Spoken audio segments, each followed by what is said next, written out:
What's up, apes? Hope everybody is having a phenomenal day out there. You are definitely having a better day than markets did yesterday, at least at the end of the day, because markets started completely dumping late in the afternoon. There was some less than positive talk from Fed officials about interest rates going forward and the lack of cuts coming later on this year. So, of course, we'll be mentioning that in just a quick second. But before we get into all that fun stuff, let's go ahead and break down the performance of the day. So it was actually the worst day for the Dow Jones yesterday since March of last year. Now, nobody on earth should care about the Dow. It's 30 stocks in it. It's basically your grandfather's version of the S&P 500. So really nobody should actually care. Now, the Dow did end up losing just about 1.36% on the day. The NASDAQ lost even more at 1.4%. That's a much riskier index though, so kind of makes sense.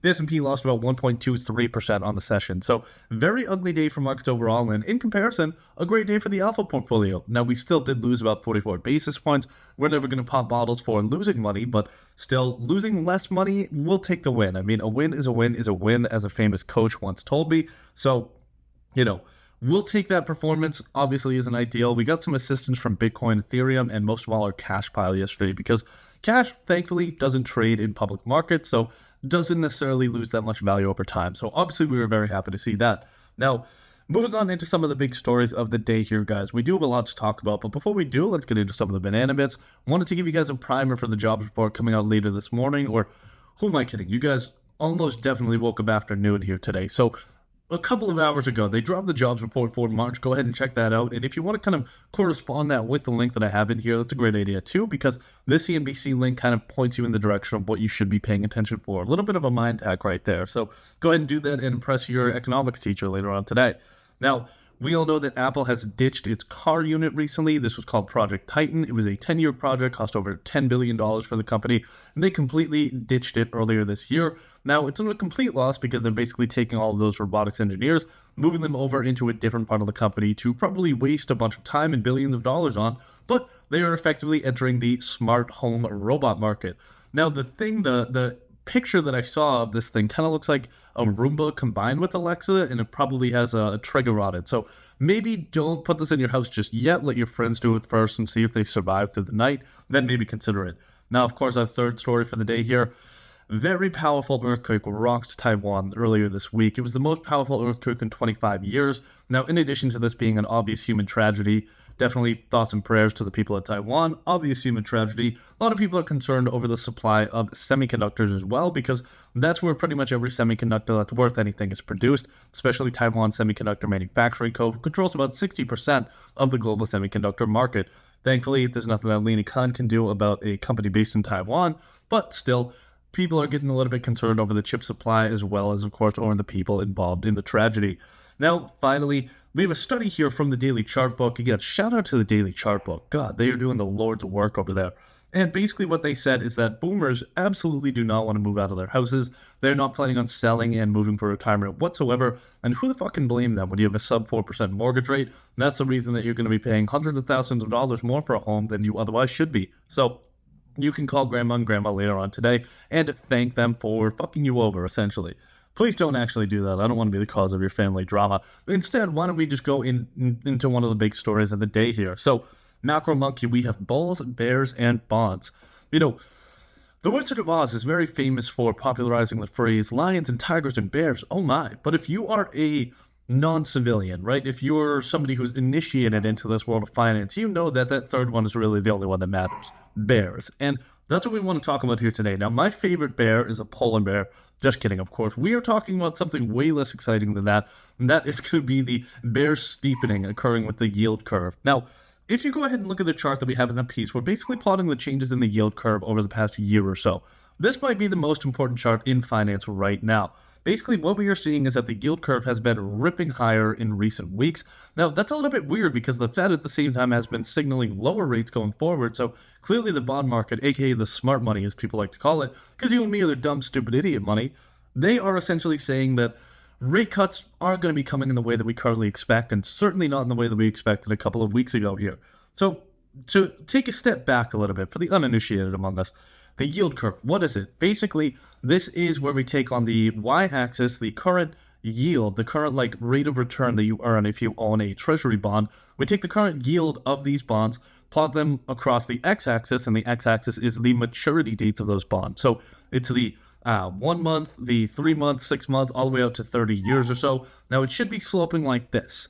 It should look like kind of an asymptotic thing where it's kind of approaching, it's increasing, and then it sort of flattens out, but it still increases all the way out to the 30-year mark.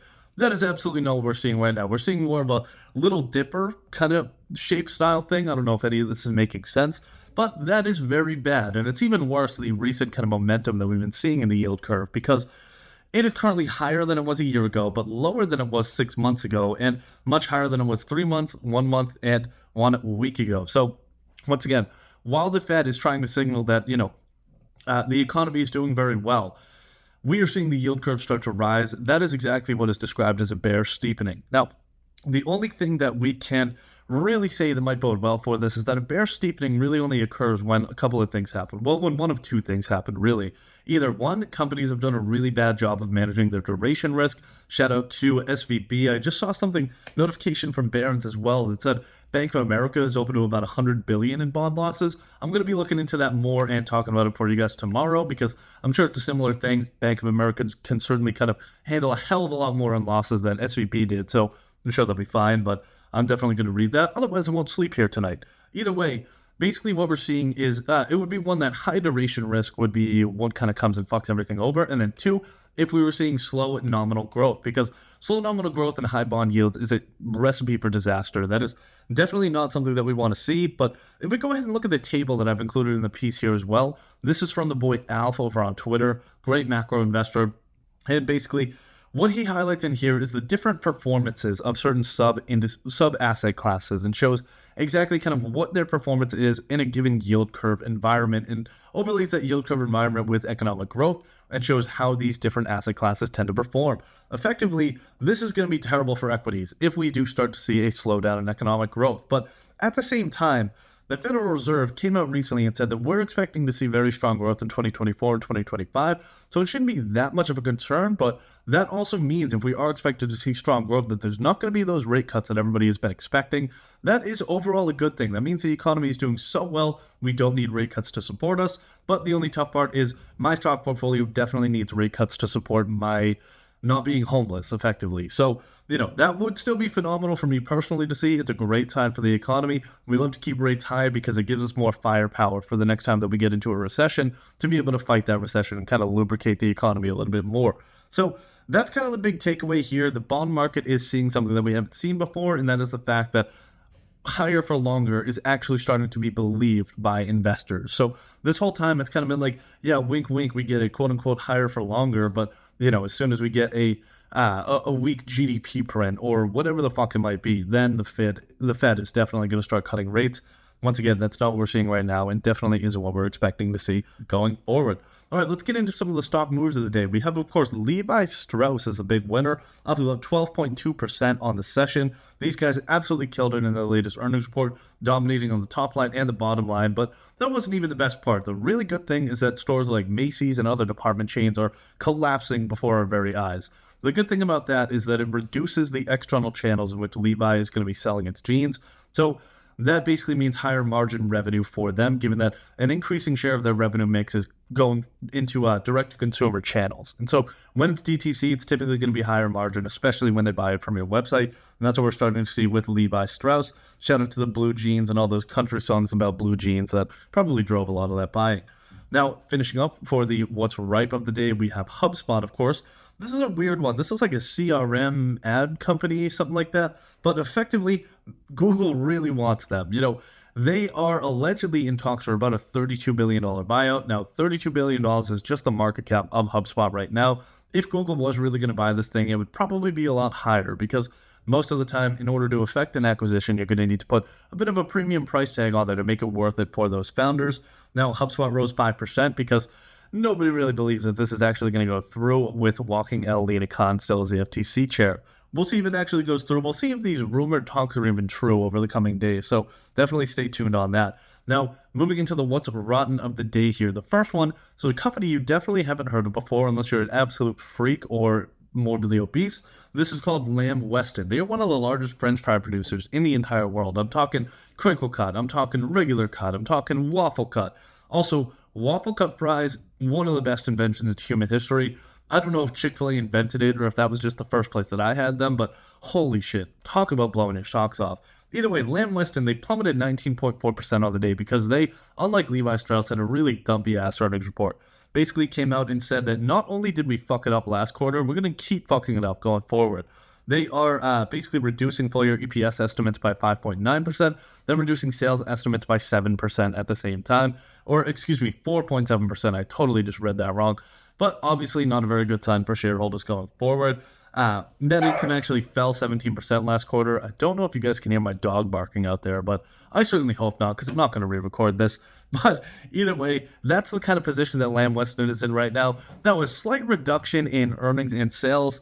Pretty ridiculous for a 19.4% sell-off. This thing's probably a buy at this price, but, don't go chasing into it if it pops tomorrow. Either way, let's finish it up with Hertz. Hertz lost about 5.0% on the day.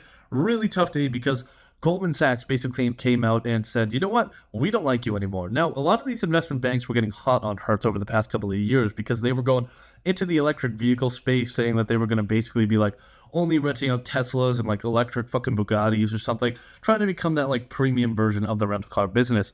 Now, effectively, what Goldman analysts are saying here, specifically Goldman analyst Lizzie Dove came out and said that the company is not really going to be able to support itself at the current price levels, probably going to have to, reduce those prices in order to stay a little bit competitive in the market. So going to be much lower margins than were typically expected. Obviously, that's going to be worse for the stock price.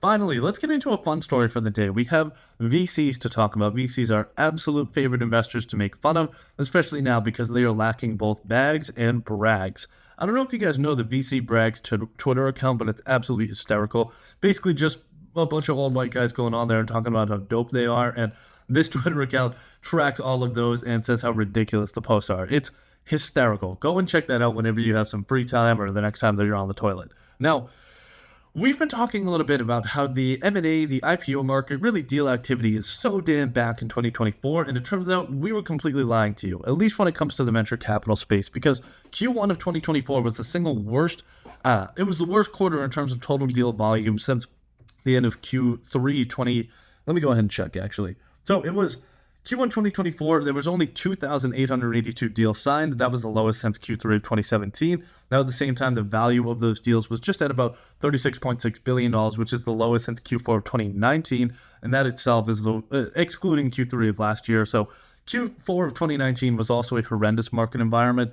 Took quite a while for them to kind of recover up to that point. But still, we saw an absolute explosion throughout 2020 and 2021 when interest rates were at the absolute floor. And that's really what's going on here. So what we're seeing right now is a deal volume is down 47%. We're seeing the value of those deals fall 62% from that peak. And really, it all comes down to one thing. Now, I listed out 3 reasons within here, and that's going to be lower fund sizes. We're not seeing those $5, $10, $100 billion mega funds out of Masayoshi Son, Tiger Global, and every other VC in the world anymore. Recoveries from the digital asset bubble are, of course, holding these venture capitalists back. And most of all, really the only thing that matters is interest rates. Now, what do all of these things have in common? There's basically one underlying cause for each one of those 3, and that is this idea of a lack of liquidity. When the Fed is raising interest rates, that is effectively what they're doing, is taking liquidity out of the system. They're making money harder to come by, and that is the definition of taking liquidity out of the system. So in that instance, basically, if we take a step back, what's the goal of every investor? It is to make as much money as possible with as little risk as possible. It's a great balancing act because it's really hard to do one without the other. Now, venture capital is on one side of the extremes. So this is where you promise the highest returns for the highest amount of risk, whereas like treasury bonds would be on the complete other end. This is the lowest returns, or it should be the lowest returns for the lowest amount of risk. Now, if you're a terrible stock picker like me, then obviously that's not going to be the lowest form of returns. I'm really good at losing money. Nobody can touch me on that. But either way, what this means is that there is a much higher hurdle rate for money to go into these venture capital firms. Now, not only in terms of like the returns of the portfolio that they're, amassing and promising to their LPs, but for LPs to be motivated enough to cut $10, $50, $100,000 checks to go into these venture capital funds, they need to be pretty damn sure that it's going to be worthwhile, because why wouldn't they just take that 100K and go ahead and throw that in the treasury market? They're guaranteed 4.5%, 5% returns at this rate. Now, basically what we're seeing here, obviously that just kind of comes together to say that this is going to be a lot more challenging for venture capitalists to soak up those dollars. Now, it's kind of a tough scene for them. Really hard to feel bad for venture capitalists and their damn Patagonia vest, or what's the new one? It's the one that asshole Chamath always talks about on the All In podcast. The 𝗪𝗲𝗪𝗲𝗀. They're probably going to be drying their tears in their 𝗪𝗲𝗀, so it's really hard to feel bad for them. The other big thing here is like the kind of more traditional, the more like classroom definition of liquidity, and that is like the ability to get your money out of an investment. When you put money into venture capital, it's locked up for months, more likely to be years. So you're not going to be able to access those funds. So if you're putting money into something, you better be damn sure that you're going to get way more of it back, given how long you're going to go without access to it. Now, at the same time, the big wave in tech and in venture capital funding, or would be in venture capital funding right now, is generative AI. Investors absolutely do not need access to private markets to get in on the generative AI craze. Now, we've seen, obviously, everybody knows NVIDIA, SMCI, Apple, Microsoft, Amazon, Google. These stocks have been ripping. And not only are they much more liquid, but these things are blue chip, the best companies in the world, the two most valuable companies in the world, Apple and Microsoft, absolutely leading the way in this regard. So it would really take a lot for an investor to say, like, you know what, yeah, let me go ahead and throw my money into this venture AI fund rather than just buying NVIDIA. Like, why would they do that? That's kind of the big decision point that they're at right now. They don't need to resort to VCs to chase these AI funds. Plus, if you're saying like, well, yeah, that's true, but you're not going to get as much of a return from companies like Microsoft, couldn't agree with you more. But there are small cap stocks out there in the AI space. Check out C3 AI, check out Big Bear AI, check out SoundHound AI, Innodata, a bunch of other .AIs. They're all available out there, and a lot of them are like sub $500 million market caps. That's probably even less than what a lot of these venture capitalists are funding, because these guys have gotten really used to unicorns over the past couple of years. So there's not really a need to go to the venture capital space. Now, with digital assets being the hot craze of 2020 and 2021, really the only way to invest in that was to buy Bitcoin, or if you were drunk and accidentally mistyped the ticker symbol for Microsoft, you might have bought MicroStrategy by accident. That was really the only way to invest in the space in public markets. So, of course, everybody was going balls deep in venture at that time. Now, we are not seeing the same trend for generative artificial intelligence. But, of course, with that said, we do want to finish up with a quote from one of the most famous venture capitalists of all time, Mr. 𝗪𝗲𝗪𝗀𝗀𝗀. I don't know if you guys know anything about this guy. He's one of those very cryptic tweeters who, you know, seems to say everything that he says right now, so that when he dies, his like Wikipedia says that he was a philosopher or something like that, or like a polymath, whatever.